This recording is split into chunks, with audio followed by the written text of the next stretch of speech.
Welcome to today's special on bow tuning for fixed broadheads. Now, I'm sure I don't have the answer to every question, and some people may not like my concepts or where I go or brands or something like that. The show, I think, is going to be worth every bit you paid for it, which of course is nothing last to look.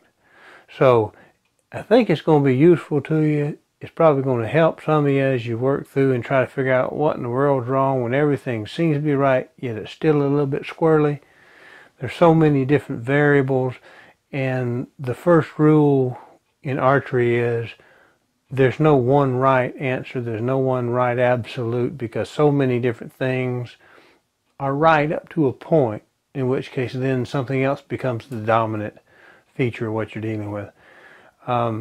Right now outside we have some high winds, some swirly winds. We live in a hollow, so that's in low spot in between two ridges, and we've got a hurricane going up the east coast right now. We're catching the tail end of that.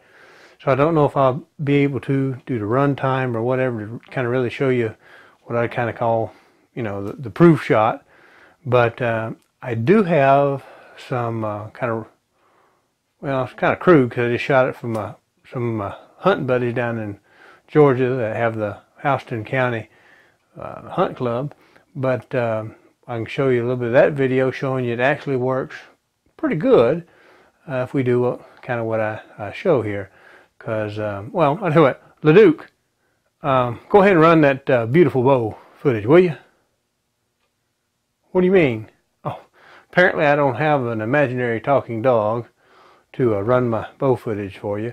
But, what's that? Could have been a Cajun. Don't have a Cajun here either, so I guess we'll just have to have done this in editing. So, as we see with the screen behind us, we've got the video going. And as I walk up, kind of up toward the end, this is a 35-yard shot, I think. Maybe it's the 40. If it's back at the cedar trees, we're at the 40. And we've simply tuned it up. In this case, what I've done is I've changed the cable, the strings after 5 years, done a little work on the arrow rest, and changed my little setup yet again, and we'll kind of talk about that as we're done. 25, 30, 35, I'm back at 40. And here's the broadhead. And I don't know if it's low or me or whatever, but anyway, you don't see it left or right or going wild.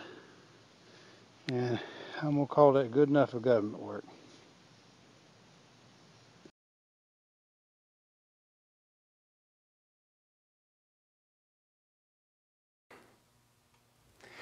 Now I've put the bow around front and I put it in a vise. Now this vise works pretty well. The downside of this is it's pretty good for holding, but it's very difficult when you do the three level thing. It's three axes. You got a level on the back that holds to the string, and you've got to find a spot that's actually that it clips to, and then the arrow, this clamps the arrow. It fits real well. And then of course looking down the bow to tilt it, in or out, that type of thing. And you've got another axis here, but that's how you pretty much square using the levels, and that'll give you a good setup. I'm going to go ahead and take these off. This is just one brand, one gizmo set that you can use. Now, I think when I observe,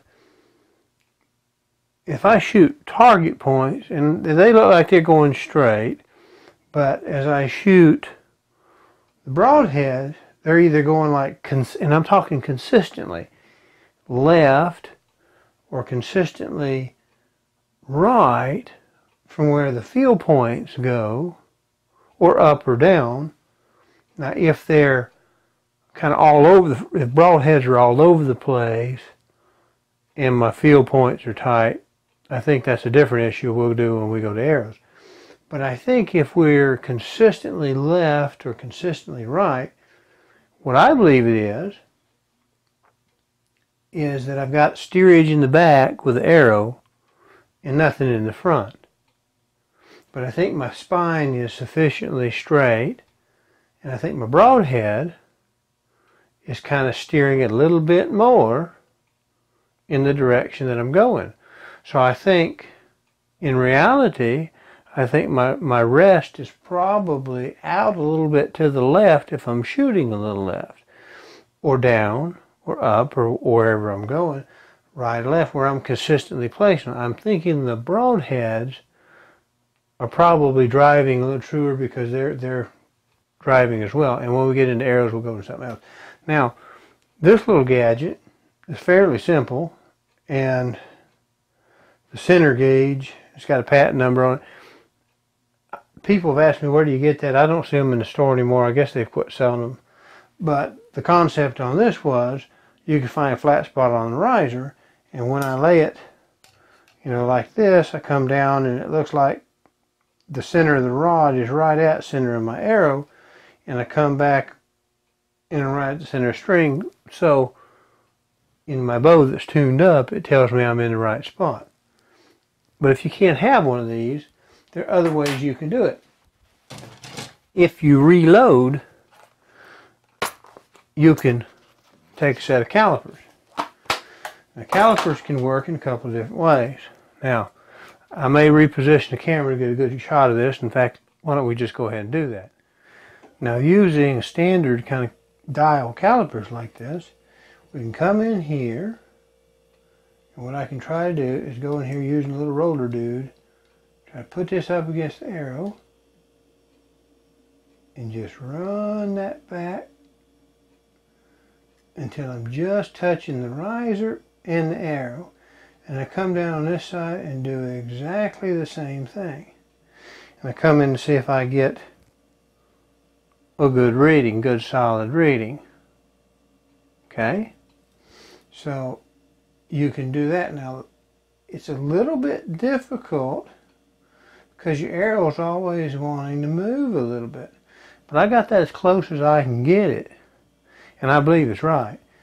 The little guy here, a little close up for the camera for this, but he told me it was right. My calipers told me it's right. Now there's a little something else we can do because this wants to move on us a little bit. In the process of setting up, and I have to give a little bit of credit for, I would say, tolerance. We get a lot of tolerance with these drop down rests because the rests, they fall out of the way, and this little twist and toke and all this kind of stuff that we get, and even that angle as we drive through and that string comes back on that last little bit, really makes a difference, I think. So I'm going to put my rest back up in position. I'm going to put this guy in here. Now, the way this is made, it actually has a little notch, and that little notch this thing fits into, so it drops down. It's still square with my string, square with here, but what I'm going to use it for is to try to gauge between this flat surface here, and the flat surface on the other side. So you can kind of come back here and try to measure this way.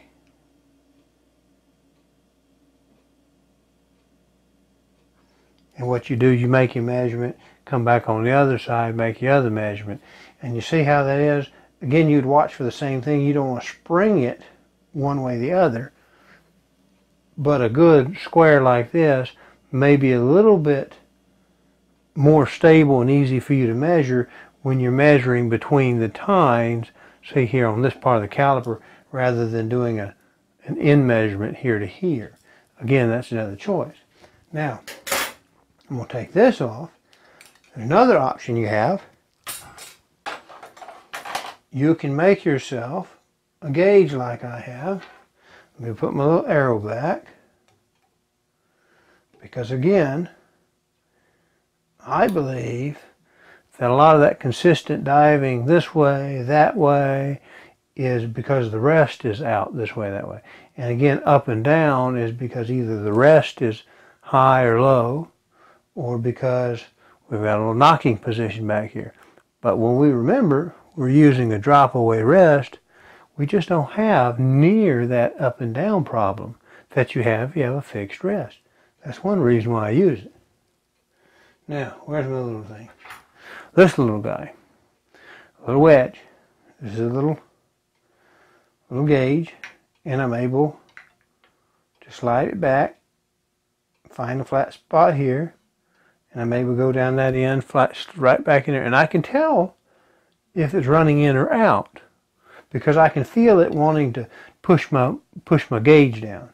And it's just a real simple little tool I made. It's a gauge. Now that ought to fix your rest. Now let's move on to something a little bit more challenging. Let's talk about the arrows.